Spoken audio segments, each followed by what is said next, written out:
At 4ZZZ, we acknowledge the traditional owners of the land on which we broadcast. We pay our respects to the elders past, present and emerging of the Turrbal and Jagera people. We acknowledge that their sovereignty over this land was never ceded. And we stand in solidarity with them.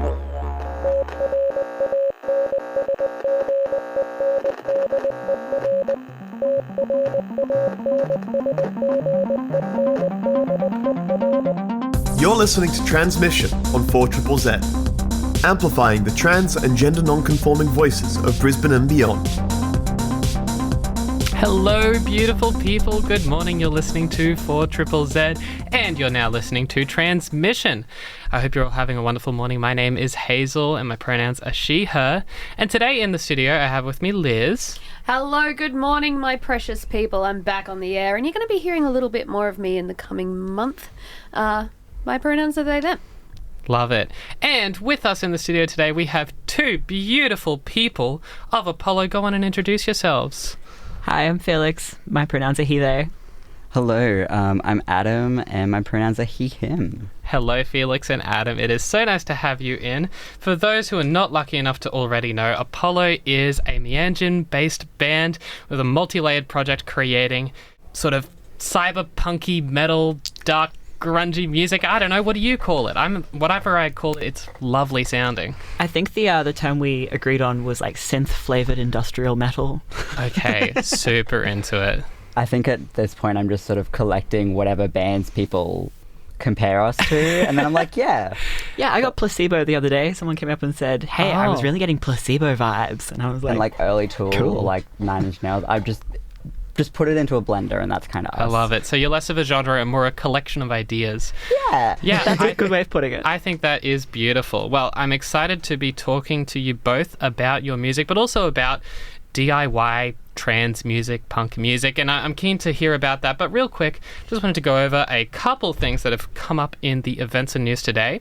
So tomorrow we have the Open Doors Youth Service workshop for submitting your own lived experiences to the gender care review that's happening. So that is tomorrow. So if you are interested, it is tomorrow at 6 p.m. to 7:30 p.m. We'll have a link in the description of the podcast upload of this. It is an online, available to young people, parents, carers, and community. And it'll help you to navigate submitting to the gender care review, which has no people with lived experience on the panel, so it's important to get your voice into it. And alongside that, in news, we've recently had the Glastonbury Festival, which had a collection of controversial events happening at it. But notable to us, Amyl and the Sniffers dedicated their performance to gay and trans people, and also supported the people of Palestine. And it's nice to see these big artists fully fledged, fully chest supporting these people, supporting us and supporting everyone marginalised everywhere, because if we're not supporting each other, none of us are going to be supported. Amplifying the voices of the trans and gender non-conforming community of Meanjin, Brisbane and beyond. Tranzmission on 4ZZZ brings you the latest in trans community news, music and events. Every Tuesday from 9am till 10am. Join our team of hosts for an hour of celebrating the unique perspectives of the trans community.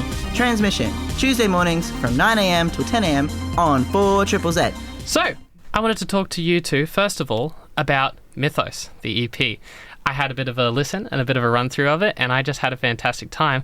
Thank you. Obviously, there's a bit of a theme going with Grecian mythology and the like. Just a little bit. Yeah. What's motivating that? What's with this theme? Can you tell me about that?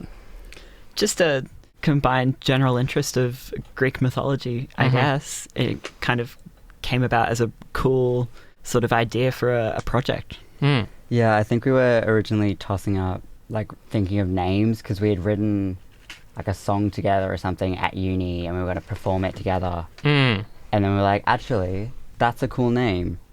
And then we sort of went, hey, let's dig into this thing and dig into this idea. And we saw, what was it, like Holding Achilles, which was a play that was part of BrisFest like 2 years ago. Yeah, I cried. And they great. swang around and they swang around. There was choreography. It was beautiful. I cried. Went back and saw it the next day after the first show. Oh, wow, yeah. Well, brilliant. I mean, like, when it comes to amazing aesthetics and things that are emotionally deep and dive into, the well of Grecian mythology is very, very deep. So I very much approve of it. When I was listening, I had a personal favorite with Aphrodite. As a drummer, I just found the really crunched out heavy drums at the start to be deeply satisfying. So why don't we just go ahead and give that a listen, and we'll come back after the break.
Hello and welcome back to 4ZZZ. You're listening to Tranzmission. My name is Hazel and my pronouns are she, her. And with me today, of course, is Liz.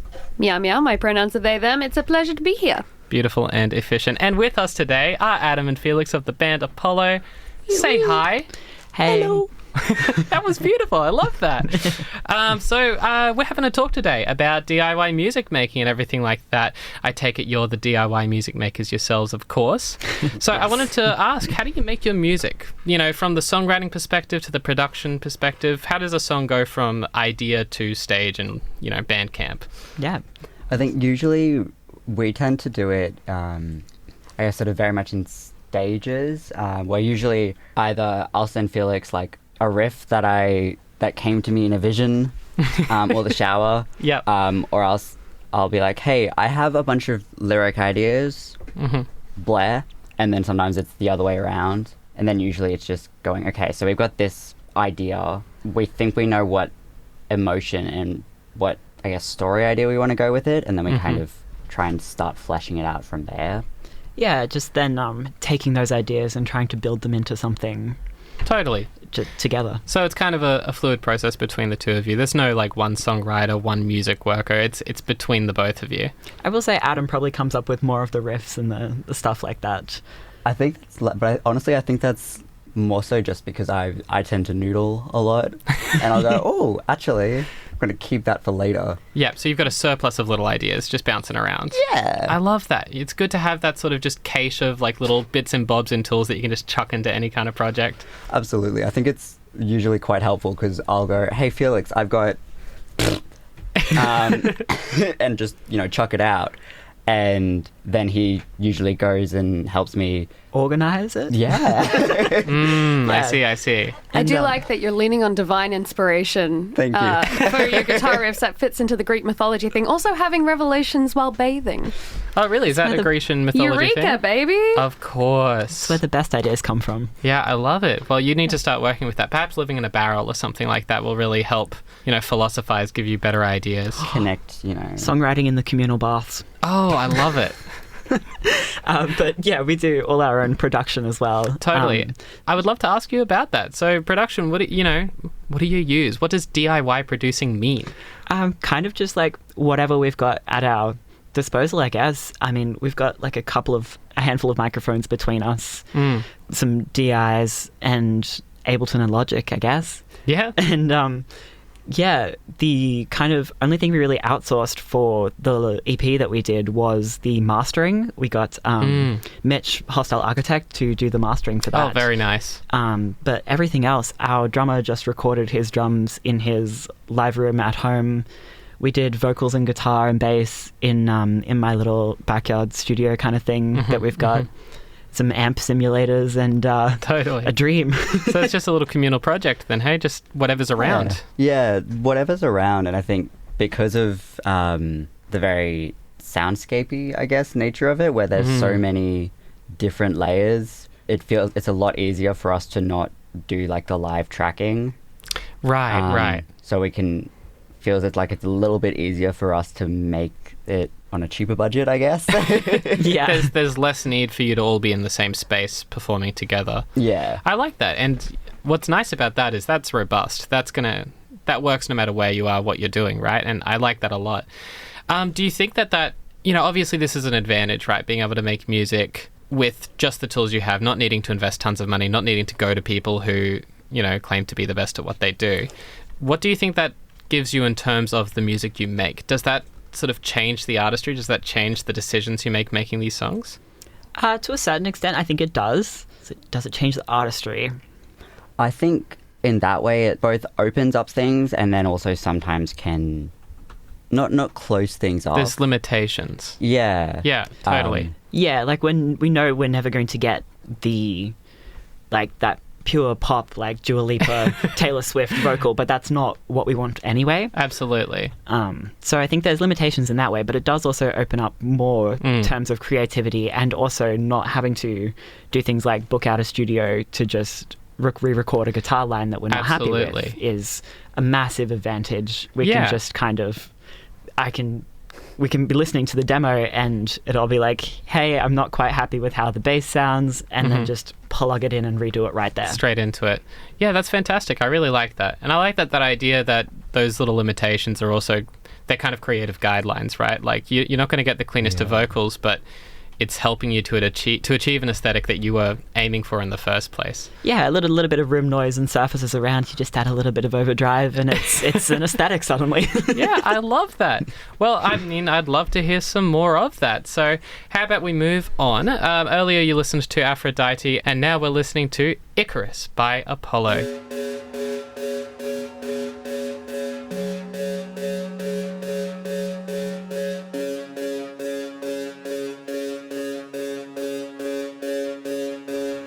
Always pushing on, just a tumble down trapped by naivety, leaving nothing hanging around by the skin of its teeth.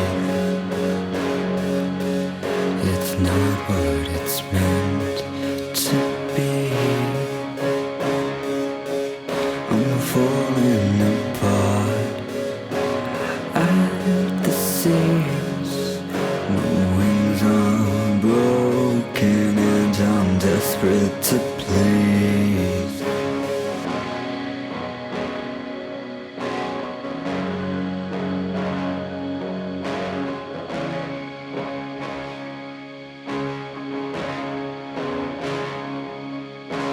Slowing down before I hit the earth. There's a mountain before me and I cannot stop climbing. Now I'm falling apart at the seams.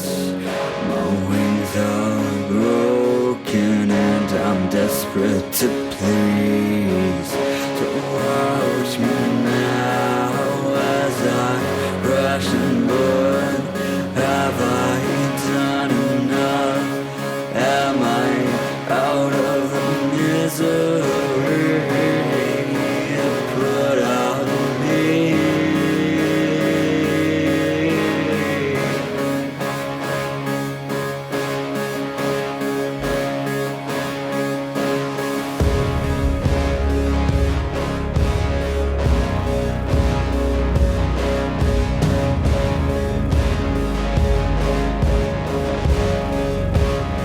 I'm 40 feet up, but I'm going under. Just can't catch a breath before I'm torn asunder. And I'm trying to reach it, but I've got nothing left. Ashes to ashes, oh, to just have begun. Watch me now as I touch and burn. Have I done enough? Am I out of the misery you put on me?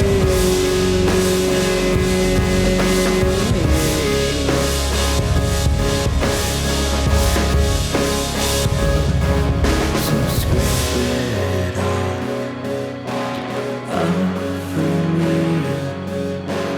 Waxing burns and a shattered scene. There's nothing more for you to see. Nothing more than simple heresy.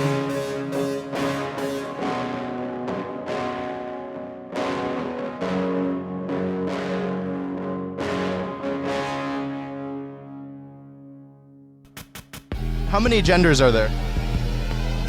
I don't know. I just got here. Listening to Tranzmission. I'm on the air today with the lovely Liz. Meow meow, my pronouns are they, them. It's a pleasure. Beautiful and efficient again. And here we have Adam and Felix of the band Apollo. Say hi again. Meow meow. Oh, I like it. We've got complexity this It's time. catching on. Always. Love a good meow. Yeah, honestly, I've been meowing a lot. I have an old cat that I'm looking after right now, 19 years old, named Mia. 19. I know, and she's a beaut. But she does not like being left alone, so she meows like crazy when we get home. And I've been working on perfecting like the exact same pitch, the exact same tone. We have full conversations. It matters a lot to me. I do that with my cat exactly. Yes. But someone just called him an old cat, but he's just turning 6 this year. What? That's not even a middle-aged cat. That's what I said. Like, that cat still has aspirations of becoming like a sports star. Yeah, absolutely. World domination. He's a tuxedo. He's got an attitude. Oh, great. Well, don't give that poor little cat a midlife crisis. Still in the prime of his youth. Right, so we've been talking today about DIY music making, and obviously we're on Tranzmission. We're all trans around here. We love it. Woo-hoo. So I wanted to ask, how does your trans identity factor into it? Obviously, you make alternative music and you make it in your own way. Do you find that your identity is part of that? Do you find that there's a crossover in the community? I'd like to hear your thoughts on that. I think Adam's got a good basis to talk about trans identity and metal music. Well, so I'm intrigued. Please tell us. I'll just jump in quickly and say, I don't personally think it impacts my songwriting too much, aside from the fact that I am just a trans person making music. It's not the center of what we do. Yeah. But it is part of who we are, I guess. It's a reality. Yeah. I really like that perspective. I just want to say real quick that I think that's very valuable. We get caught up a lot in the activism and the importance of fighting for our rights and everything that gets talked about. But also at the end of the day, we are just individual people. And a lot of trans people definitely deserve the right to just quietly live a comfortable life. Yeah. And I hold no qualms to anyone who wants to just be able to exist comfortably, which is also why we're so passionate about talking about it. But I love that approach. I love that approach of you're just trying to authentically put yourself in, and you happen to be trans. It's not a joined project there. But on the other hand, Adam. So for context, I'm currently doing my PhD, and it's very much talking about trans identity and trans existence in metal culture. Oh, perfect. And metal subcultures. I didn't know we had a full-on professional on the subject in. Right. Tell us everything. An academic. But I think in my sort of, opinion, I find especially for us, there's obviously the blanket thing of, I'm a trans man. I've been on testosterone for a number of years now that I can't remember off the top of my head, which obviously sort of initially shaped how we were songwriting because I had a completely new vocal instrument to work with. But I guess one thing that I think I've started to notice, especially that I think definitely pertains to us, and then also with a bunch of other trans heavy artists that I see around, is that I think there's a lot more of a willingness, I think, to mess around with genre and to really get a bit weird with it and get a bit funky with it. And I've noticed a lot of times trans people, especially the ones that exist in here in Meanjin's metal scene, tend to exist more in like the more extreme metals, or like your black metal, your noise metal, all that sort of stuff. And I think part of that's just because you have this music that's already so much about pushing boundaries and doing stuff that's different. And if you're someone that just by your existence is kind of pushed a little bit to a boundary, playing with that in your music can kind of just, I don't know, it feels a little bit more allowed. Yeah, that makes total sense. Yeah. So you're saying there's sort of like a higher tendency for trans musicians, trans creators to be in these very alternative genres and fields. Yeah. And trying to you're saying it's like pushing boundaries on pushing boundaries, right? You've gone into a subculture and you're like, I don't think we've changed this enough. I think we can make it weirder. Yeah, we can get even stranger about this. I really like that. And do you apply that methodology to what you create with Apollo? Yeah, absolutely. I think we very much push and pull from all sorts of things.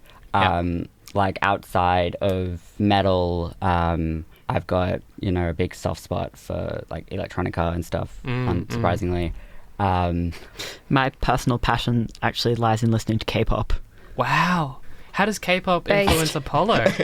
Personally, I really enjoy taking things like the amount of highly processed vocal layers and things like that. You would have just heard that in the ending there of Icarus. We didn't record multiple harmonies. I actually just copied and pasted and vocal shifted. Oh, very fun. A bunch of harmonies into Adam's voice, which gives that kind of electronic kind of feel. And then you lay some overdrive over the top of that, and it's suddenly kind of this really cool metal-y alternative thing that's pushing the boundaries a little bit. Pushing the boundaries, and also can only exist in the context you made it in. That's not something that can come from live performance. That's not something that can come in a different recording atmosphere. Yeah. That's specific to your process. I like that a lot. That's really, really, really, really cool. It's really, really fun, I think. It is, yeah. And I think you're right about we do try to make something that's not been made before, I think, and we're more willing to push those boundaries, I think, because we kind of exist a little bit pushing boundaries in society as trans people. Absolutely. It's like comfortable. It's a second nature kind of thing. Yeah. That's great. Well, obviously, making DIY music is important. I want to know, as someone who makes music, but also as someone who enjoys music, who goes to gigs, I want to know how I best support DIY music making. I want to know the best avenues to make sure creators like you are able to keep creating. And I'm curious if you have any sort of guidance on what best supports a band like yourself.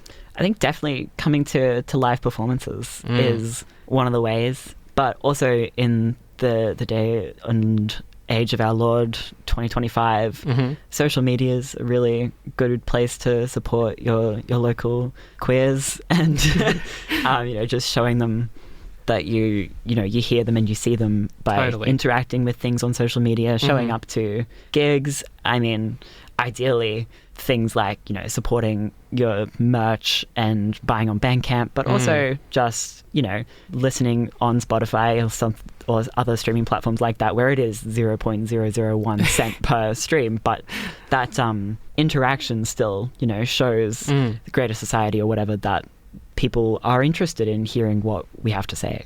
Totally. I mean, that makes total sense to me. There's financial support, of course, but there's also just supporting the idea of you. Yeah. Getting people to know that you like to listen to. If people go on Spotify and see there are listeners listening to you, somewhere in their brain that activates, this is legitimate. This is something I should listen to. Yeah. And I think the community here around Meanjin's quite lovely and supportive, and showing up for people really shows them that you're there for them. And I like what you were saying also about social media. I mean, we all dread it. I'm not a fan of social media, right? But it's also an unfortunate necessity of the world we live in, like you say. But I find, in my personal experience, it's also just such a vital thing for queer people, like you said, because, even through what we hear from the people who text into 4ZZZ or the people I know in the queer space, the online queer community is so huge. And for so many people that I've met in my real life, their biggest support network of other queer people is the online one. For a lot of people, it's the way they begin to interact with and understand that they're a queer person. So I think you're totally right. That's one of the strongest avenues to be supporting creators like that. And it's the way that we find each other. It is, yeah. There's a certain safety to being behind a screen as well. You're not worried about getting physically hate crimed on the street, Yes, definitely. And an ability to be yourself as well. There's a lot less work going into changing a profile picture than there is to starting hormone therapy or something like that. Well, I love it. I'm really, really intrigued by, both what you create. I've been obsessed with the thematic sort of through line with all the Grecian mythology stuff. The debut EP Mythos is totally worth listening to. Anyone who's listening right now, it's on Bandcamp, it's on Spotify, it's very easy to get, and you will find it very easy to listen to as well. I think it is fantastic. Not to say it's not hard, I should say. It's very open to the listener, is what I'm saying. And just to make it even easier, if you're out there listening and you want to find Apollo online, it does have an unconventional spelling. Of course. So we're looking at capital APO / O. Am I correct? Yes, that is correct. Mm-hmm. Which is... In particular, that intense last O as well, with the pause and everything. Oh, 100%. You have to type the pause. // O. Yeah. Yes, well, doing that was more for search engine reasons and aesthetic reasons rather than typing in the Greek god's name into Google. Yeah. You do just get the Greek god to come up, which is disappearing amazing. Underneath Wikipedia historical references and also just a bunch of archive of our own stories, probably. Or there's like a like an RV caravan brand. What? There Called Apollo. is. There is. Yeah. Right, you have all kinds of competition to be fighting against there. You know, gotta swear RV up every brands? day. Yeah. I know, you're really taking on the higher ups of society there. I've had a fantastic time talking to you two about how you make your music, but also just, you know, what it is, what it means, and everything like that. It's fantastic. And that just leaves me with, you know, a burning desire to support you more. So, when are you playing next? What are you doing? How do people find you? So our next show is on the 19th of July. It'll be at Yuggera Hall with the Magandjin People's Pride crew. Excellent. A bunch of cool other heavy, weird alt music projects that are all queer. Mm-hmm. Very cool artists playing. Very cool artists playing. Come support your First Nations people. Yeah, we've got a couple more that will be around that you can check out on our socials, which is Apollo Music Meanjin on Instagram, and then just Apollo everywhere else. Mm-hmm. And if you're searching somewhere that is not a name tag, again, that is APO//O. I love it. Correct, yes. That's it. Do you have music out on all the streaming platforms, the Spotify, Apple Music, Bandcamp? Gives us a little bit more money if you've got a little bit more that you would have disposable income you can spend on your local trans artists. That's the way I love it. Well, yeah, if you want to, as I'm sure many of the listeners do, experience some awesome trans and queer music, you're going to be at the Meanjin People's Pride performing there. Woohoo! Love it. It's been an absolute joy having you on the show. Thank you so much Loved for being having here. us. Thank you for having us. Well, that's us then for Tranzmission. My name's Hazel. I've been Hazel, and my pronouns have been she, her. I will persevere and continue on to be Liz. Wow. I enjoy that. That's your strength. Thank you. And I honour you for it. And thank you so much, Apollo, for coming in this morning. It's been an absolute pleasure. Thank you so much for having us. We'll also persevere, I think. Hell yeah, that's the spirit of Tranzmission, baby. See you next Tuesday. Thank you so much for listening to Tranzmission. See you next Tuesday, 9 to 10 a.m. on 4ZZZ.